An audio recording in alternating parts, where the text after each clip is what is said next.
Hello and welcome back to coverage of the Apex Gaming $5,000 Modern Open here in sunny Caldwell, Ohio. I'm Todd Tandy Anderson, joined by Elliot Raff. Say hi, Elliot. Hi, Elliot. We have 4 rounds of Swiss down, 3 more of Swiss to bring you, and the top 8 all coming at you in just a few. Round number 5, we got a pretty cool matchup for you. Let's start with one of our top players and the archetype that they have been playing a bunch and are playing today. We're going to be starting with Gabriel Abadi, mainstay here on the Apex series, and they're playing Affinity. This is the deck that centers around things like Thought Monitor, Thoughtcast, Kappa Cannoneer, utilizing 4 copies of the new Pinnacle Emissary to kind of spray the battlefield with these little drones in order to enable the big artifact synergies. That's what Gabriel Abadi has been known for over the past few months, and that's what he's playing today. His opponent, why don't you go over their deck? Yeah, so this is Dylan Pettit, someone who you've seen a lot on the Apex series as well. Dylan's brought a spicy one today. This is Simic Ritual. So when we say ritual, that is Birthing Ritual. That's a very powerful enchantment from Modern Horizons 3. 1 and a green. At the beginning of your end step, if you control a creature, you look at the top 7 cards of your library, and you may sacrifice a creature. If you do, you get a creature with mana value X or less, where X is 1 plus the mana value of the creature you sacrificed. So this is being used with cards that generate advantage, like Coiling Oracle, Icefang Coatl, and then you sacrifice those into creatures like Abhorrent Oculus or Harbinger of the Seas. We also see a bunch of free counter magic in this build. 2 copies of Force of Negation, 4 copies of Flare of Denial, trading in these smaller bodies for some real advantage. And Dylan's actually opted to splash white in this build as well for a main deck copy of Clarion Conqueror, Okay. which, if he's able to find it, could be very effective against the artifact-based strategy from a body. Yeah, Clarion Conqueror, one of the newer hate bears or hate creatures that these white-based prison decks, Taxes deck, like to play. It shuts down artifacts. It shuts down creature abilities. It flies. It's a 3/3 fly for 3. It's just an all-star, and it's no surprise that it would be showing up in main decks. Yeah, absolutely. Well, that's the matchup. We got a body on Affinity. We got Dylan Pettit on this Birthing Ritual strat that's popping up here on Magic Online and now in real life. We'll got to see how good it is in this round, though. Let's head on down to the feature match area and watch round number 5. Going to be watching the players closest to us. That's going to be Gabe Abadi on your right and his opponent Dylan Pettit on the left. Abadi, him and his twin brother, they were both heavy players here on the Apex series. His brother moved away, but came back for this weekend. Yeah, I mean, we love seeing the Abadi brothers around. They're a bunch of fun, great Magic players, and always love to see them down in our feature match area. All right, well, players here look like the die on the table signifies a mulligan for each. Yeah, and something else I want to point out about both of these players' deck Please. lists is something we were talking about a bit earlier. Both have opted for the full 4 copies of Sink into Stupor. Love it. So we've got a lot of extra utility in the mana bases for both of these players, and able to get a little more interaction, but because both of these decks operate at a very low average mana value. Yeah, I mean, Abadi's deck, I'm looking at it, 13 real lands. 13 lands that are only lands. And even Saga counts in those 13 as well. So 1 Steam Vents, 4 Spiral Bluff, 2 Scalding Tarn, 1 Island, 1 Breeding Pool, and then Mox Opal, Sink into Stupors, Fake Lands. Yeah, Springleaf absolutely. Drums. I mean, Dylan, you've got Mox Opals over there, but I've got Coiling Oracles over here. Look, that is that made me excited. Sorry. Coiling Oracle. Coiling Oracle. Put it on screen. Yeah, card Put it from on all the screen. way back in Dissension, originally printed. Snacks. The 1/1 Snake Elf Druid. Snacks. When it enters the battlefield, you reveal the top card of your library. If it's a land, you put it onto the battlefield. If not, you put it into your hand. Quintessential card advantage and a great marker for the Simic identity, if you ask me. Yeah, honestly, one of the iconic cards from the Ravnica block, of which there were many iconic cards. All right, land for a body. Says go. No explosive turn 1. Now down to just 5 cards for Gabriel Abadi, one of which being Kappa Cannoneer, so it looks like that one's probably not going to be hitting the battlefield that quickly. Mox Opal, Engineered Explosives, And I didn't get a glimpse of what that last card Maybe a was. Mishra's Bauble. I think he's kind of sandbagging, hoping to draw one of those Pinnacle Emissaries or something similar that gives him a payoff for playing all these zeros. Yeah, that is a Mishra's Bauble for sure. So another 0 would be a good draw A here, land would be great as and a well. land would be great as well. Yeah, anything that lets the Kappa Cannoneer come down next turn. Now, I'll say this, Pettit, his deck with Birthing Ritual, quite strange in terms of things that we have seen recently. And there's a good chance that even if Gabriel's able to play a Kappa Cannoneer next turn, Birthing Ritual might throw that all on its head. Just depends on what Dylan Pettit does on this turn and the next. Yeah, and it looks like it is going to be Coiling Oracle coming down. That looks like a That's blue and white card. Now, that's a Coiling Oracle print from, I believe, Double Masters 2022. Okay. It's a alternate art version by, honestly, an iconic Magic artist, Richard Kane Well, Ferguson. we'll But talk about Richard Kane in a second. Here's Pinnacle Emissary off the top for Gabriel Body. We're going to play a bunch of 0 mana artifacts here. Here is Mox Opal to start. We immediately have Metalcraft. The 1/1 drone will be coming. I only got Thopters. Out. That's my fault. I got to commission some new tokens, I suppose, from our friends over at Once Upon a Galaxy. Here is a drone. Bobble is another drone. yeah, and that'll be the 6 needed for the Kappa Cannoneer. All right. And another drone. And that is going to be on the cash trigger for Pinnacle Emissary. That's a question mark, I guess. Yeah, it's a cast trigger, so it doesn't count for the Cannoneer, but all of those drones being made off of the engineered explosives will count. And Dylan's just laughing. Oh, I yeah. mean, what else can you do? Oh, yeah. All right, so here's Kappa Cannoneer. The Pinnacle Emissary goes to the Warp Zone. We have 4 drones now, right? Or 3? 4? I believe it is I 4. believe Yeah. it's 4 as well. A lot of pressure from 0 to hero is Gabriel Abadi, and we'll see if he's able to close the game before Dylan's birthing rituals get online. So it looks like Dylan did opt there to get another Surveil land looking for a little help. I did see that he does have a copy of Icefang Coatl in his hand, I believe. Kind of a weird techie out here, but if Dylan's able to find a few more snow permanents and Gabriel, doesn't find another couple artifacts, could just be able to block that with a surprise death touching snake. Might be a weird kind of way to get that off the battlefield. As we do see Shardless Agent here being cast into another Coiling Oracle. Really just peak Magic the Gathering. What more Yeah. could you ask for? Look, Jerry Thompson, when Charlotte's Agent was first printed, Jerry Thompson and I worked on a Sultai strategy. He did most of the work. Worked on a Sultai strategy playing Charlotte's Agent to cascade into Brainstorm and Ancestral Visions, right? These like things that just say draw a card on them. This is very reminiscent of that. Gabriel does not find an artifact, but does find an Urza Saga, and that's going to be enough to cast the Pinnacle Emissary. I think that's going to be met with the Flare of Denial from Dylan Pettit. Look, you got to do something, or else this Kappa Cannoneer is going to eat you up. I'll say this: last turn, a body actually could have left the Mishra's Bauble untapped. It could have been the last artifact he played, and then he could have cracked it to get an extra draw. Instead, used that one to, kind of zoom out the Kappa Cannoneer, played the Engineering Explosives last, and now one card less in hand that he could have maybe used to make his Kappa Cannoneer unblockable.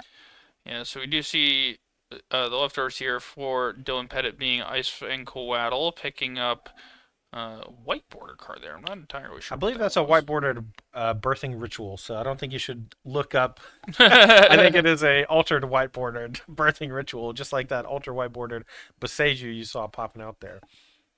Second snow-covered basic for Dylan.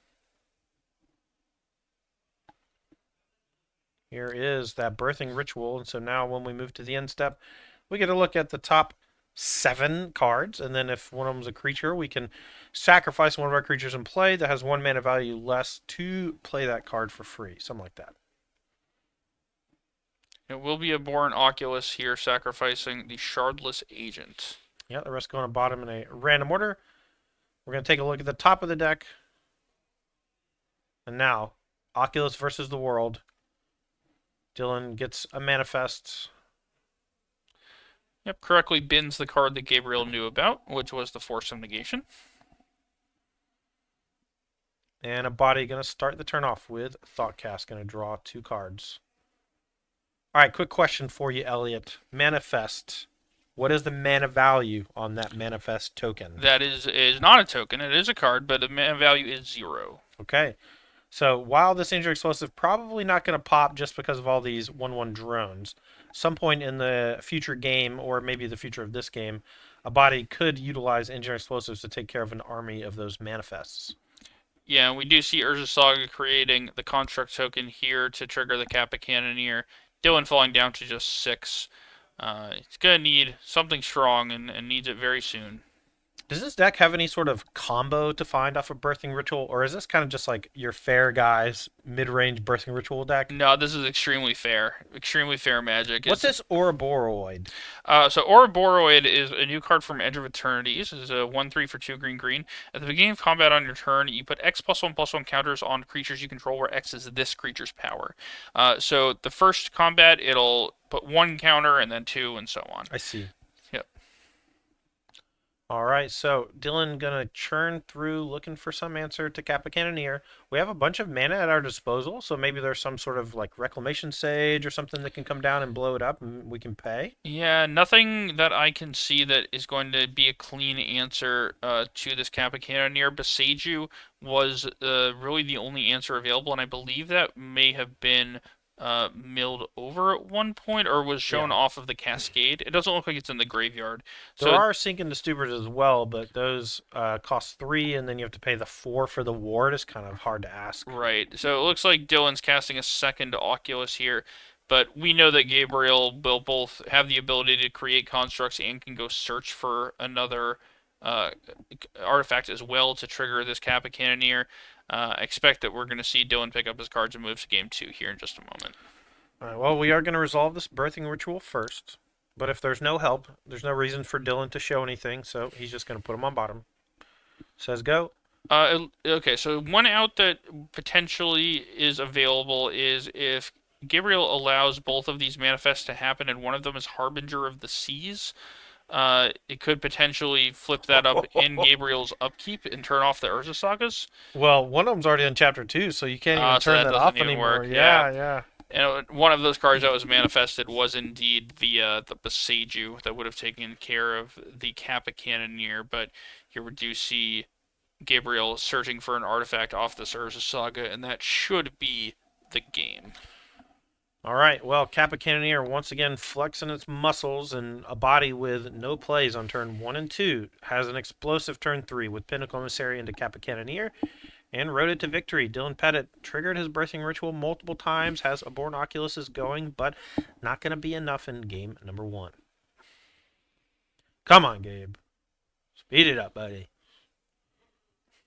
Trying to think of cards he can lose to here, and so he's really just trying to figure out how do I keep things going if the worst should happen. And it looks like Haywire Might's a nice pickup because he has the ability to eat the Birthing Ritual. But Kappa Cannoneer, now unblockable, gets the counter.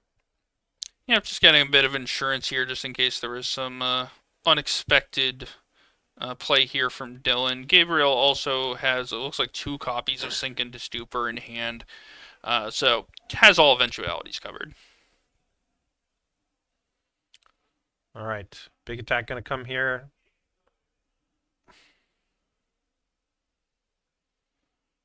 What are you afraid of? What are you afraid of? I mean, the unknown is the scariest thing to be afraid of, right? All right, Singing Super, Ward 4, and that trigger goes on the stack. Gabriel remembers, and Dylan Pettit packs it in. Game number 1 goes to a body and the Kappa Cannoneer. As these players are getting ready and shuffling up for game number 2, let's take a look at their sideboards and see if we can figure out any way that they could be approaching this matchup. On Dylan Pettit's side, he's going to be on the play with that Birthing Ritual strategy. What's he got going on over there, Elliot? Alright, so on Dylan Pettit's sideboard, we have 4 copies of Consigned to Memory, 2 more copies of Endurance, 2 Force of Vigor, 1 Harbinger of the Seas, 1 Kataki War's Wage, 1 Mystical Dispute, and 4 Stern Scolding.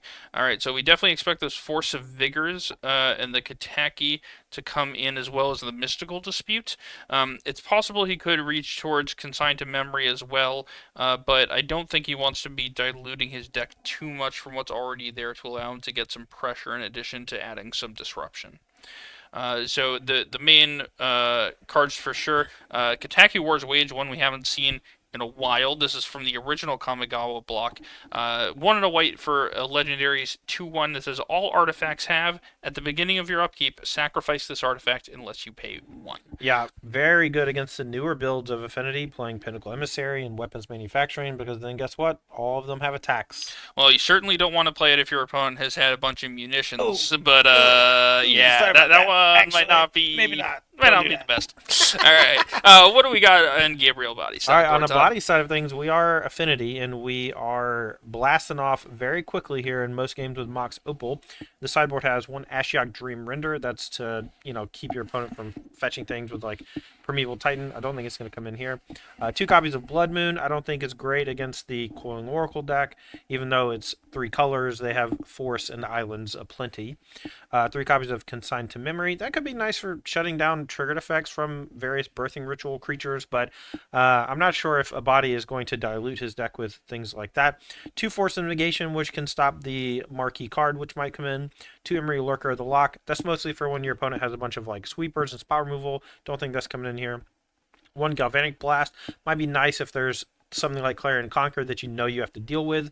1 Grafdigger's Cage. I don't think that works against the Birthing Ritual. It actually does work against Oh, Birthing great. Ritual, So yeah. if that's true, then Grafdigger's Cage probably coming in.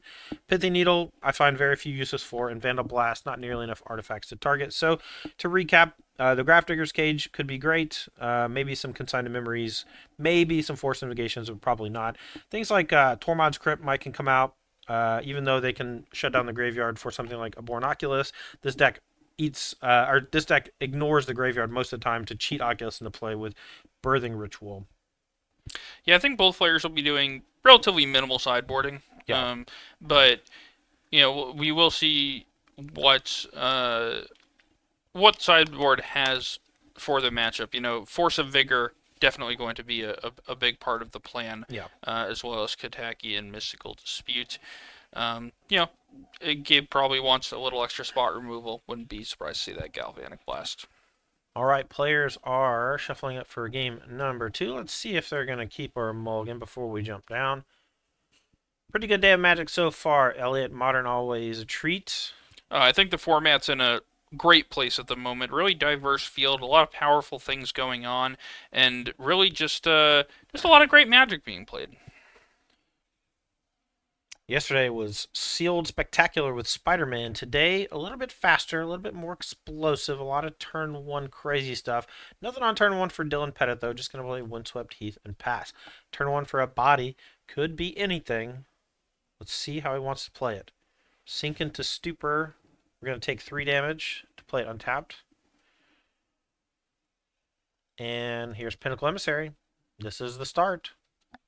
Now Dylan Pettit going to read it, going to make sure that it's a cash trigger, so maybe he kills it with this first artifact on the stack with Force of Vigor or something. Right. I think he actually looked at the Consigned to Memory in his hand and was kind of crossing his fingers that he could stop it there, but unfortunately for him, he cannot.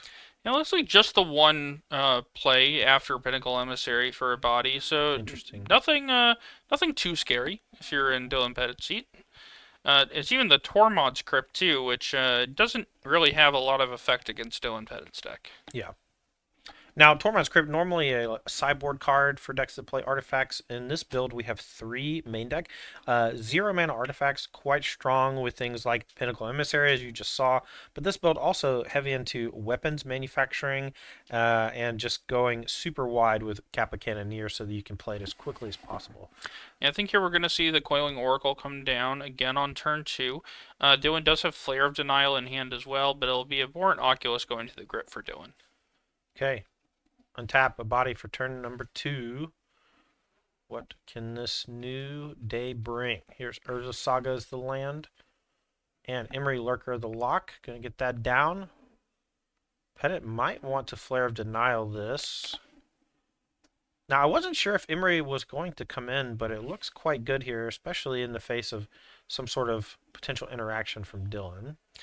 Yeah, I mean, Dylan, I don't think is likely to flare here. I think Dylan's missing additional land drops, and that white bordered card in his hand is a copy of Birthing Ritual. Okay. So I think, all right, well, Dylan's proven me wrong. Well, look, Emery is pretty scary there, and I think that firing it off there makes some sense because Emery is most of Gabriel's turn here, if not all of it. Yeah. I mean, do see, it looks like two copies of Abhorrent Oculus in hand, uh, as well as I think that was a second copy of Birthing Ritual that was picked up. So Dylan, in the unenviable position of having a Birthing Ritual without any creatures to follow up at the moment. If you have no creatures, do you still look at the top 7? You don't. Bummer. Upkeep, Force of Vigor. We're going to take care of Saga and Tormod's Crypt. So we're going to eat the graveyard. And this is so Dylan can maybe hardcast an Abhorrent Oculus in a few turns. I don't mind this play. That 1/1 drone, not really that scary. No red source here, though, for a body. You know, he has these 4 copies of Sink into Stupor as part of his mana base, and he's base blue, has 2 blue sources, and I think Weapon Manufacturing rotting in hand. Yeah, both players kind of searching for some material here. Dylan just needs a creature to get the ball rolling, whereas Gabriel's looking for red sources of mana. Dismember picked up from Dylan. Okay, a Memnite is the draw. Is this enough to play? Ooh, Pinnacle Emissary is going to start the turn. I like this sequence from a body. Looks like we're going to go for a Thought Cast this turn once we get enough artifacts. We're going to dismember the Pinnacle Emissary with the first drone trigger on the stack. So now we get up to 3 artifacts. Still don't have enough to play the Thought Cast. We're going to attack for 1. Yeah, this is a critical turn here for Dylan. Really wants to find a creature that he can cast. Does not. Finds another Dismember. Just a shake of the head for Look, Dylan. this is over sideboarding, 101. If you board in a bunch of Dismembers, if you bring in a bunch of Consigns to Memory, you got to cut creatures if your deck is 36 creatures to start. And that's what Dylan did, and now he's paying the price. Here's Thoughtcast for Gave a Body to start the turn. Finds the red source. Now going to have a lot more stuff online in the coming turns. Yeah, Kappa Cannoneer, Thought Monitor, both in hand for Gabriel Body, along with weapons manufacturing. Dylan finds, it looks like a Fibblethip. Fibblethip. Um, Oh my god. that'll Modern playable Fibblethip. modern playable Fibblethip. That'll draw a card here. When you put Fibblethip into play off Birthing Ritual, you get to draw a second card because it entered from your library. But here we will see a Birthing Ritual trigger, and Kataki is among those cards. That's going to be the card that's put in. And Body goes, wow, wow. So now we have a tough choice. Gamer Body can pay for these artifacts, but that leaves him with nothing else to do, and he's going to pay with all 3. He says, you know what? These little drones are going to go the distance, and now he's going to think about it a little more. He might let the Memnite die. Well, Dylan's at 5, right? So this Kataki's only a 2/1. It can't check the Memnite without trading. I think Dylan's going to be falling down to 2 here, and I like that payment from a body. It's aggressive, but keeping up pressure, not giving Dylan any time to stabilize. Yeah. I think this is the right play, but it's still a tough spot. But, this is check, right? We talk about that a lot. We compare this to chess. Gabe is threatening lethal next turn if nothing changes. He can literally just do the exact same thing. These 2 drone tokens swing across in the air. Dylan is the one that needs to find an answer. Yeah, he's debating going to 1 here to potentially get another Surveil land to check the top of the library, and that is what he'll do. Really matter. That 1 life point might really matter, though, because now something like a Born Oculus does not save you. Abhorrent Oculus, yeah. I mean, there's 2 flying. Right, but if you were at 2, creatures. you could go to 1. Yeah. And now you can't. So what Dylan I think is hoping for here is, let's see, perhaps a copy of Endurance might be on the table, but probably didn't board that one in. I'm not sure what outs he still has. Maybe another creature into Icefang. Icefang Coatl was the draw for turn. Yeah, So that that's can chain. yeah. We'll need to find another cheap creature to play, potentially Birthing Ritual into. I think if we go Ice Fang, and then if we find Oculus off of Birthing Ritual, we sack Kataki, and then on a body's upkeep, we get a 2/2, and we have two flying blockers, and so that will keep us alive. Obviously, body would no longer be under the Kataki, so it has all sorts of different things that you can do. But that's basically it for Pettit. We need to find some help here, real bad. Yeah, and I don't think you. Alrighty, we had a little bit of a technical issue there, but I think that we are good to go now. Dylan Pettit has moved to his end step, and we are activating Birthing Ritual, looking at the top 7. We can sacrifice one of our creatures maybe to put one of them onto the battlefield. Yeah, and Dylan Pettit is at 1. I know we don't have that life total up for you right at this moment. But trying to stay alive here against a body's army of 1/1s. Looks like he did manage to find Clarion Conqueror and Thundercrap Trainer. Does have to sacrifice something to put either of them onto the battlefield, and it looks like we're going to sack the Clarion Conqueror. It's going to give him another flyer, but still needs something here to stop the third 1/1 from coming in for lethal. A body no longer under the Kataki War's wages. Ability finds weapon manufacturing. Dylan probably needs to answer this as a single munitions dying spells demise. Yeah, we know Dylan does have a consign to memory in hand, so could stop a 0 from entering if he so chose. Most dangerous Mem Knight of all time on the stack. Alright, this is going to make some bullets. And if the bullets die, they deal 2 damage. Weapons manufacturing. I did not see that one coming, I'll be honest. Definitely an extremely intriguing card. Saw some builds prior to the Pro Tour that were running things like Greater Gargadon, but these days it's the Claws of Gix to be able to sacrifice those as well as engineered explosives. I think the Claws of Gix feels like pretty horrible or whatever. I don't know that I would recommend that one. But I think that the idea of engineered explosives makes a lot of sense, right? It's another 0, just like Claws of Gix. If you make a bunch of munitions, you just sack the engineered explosives to blow them all up. And it's, just something you can utilize against various aggressive decks to destroy all their Guide of Souls and things like that when you play against Boros. Yep, it looks like a Subtlety is going to take care of the Thought Monitor here. Okay. I'll go right back on top. Well, if you're a body, your opponent's at 1. You just send in the 3 goons, right? That is what's happening, and Quack, quack. doesn't Quack, look quack. like Dylan's got anything. You can't play that. You can't pay the life. All right, Dylan Pettit defeated, and Gabe a body moves to 4-1, one step closer to the elimination rounds in the top 8. But for Dylan Pettit and that really interesting take on a green-blue creature-based deck with Birthing Ritual, unfortunately fallen to 3-2, somewhat likely to be missing top 8 based on record.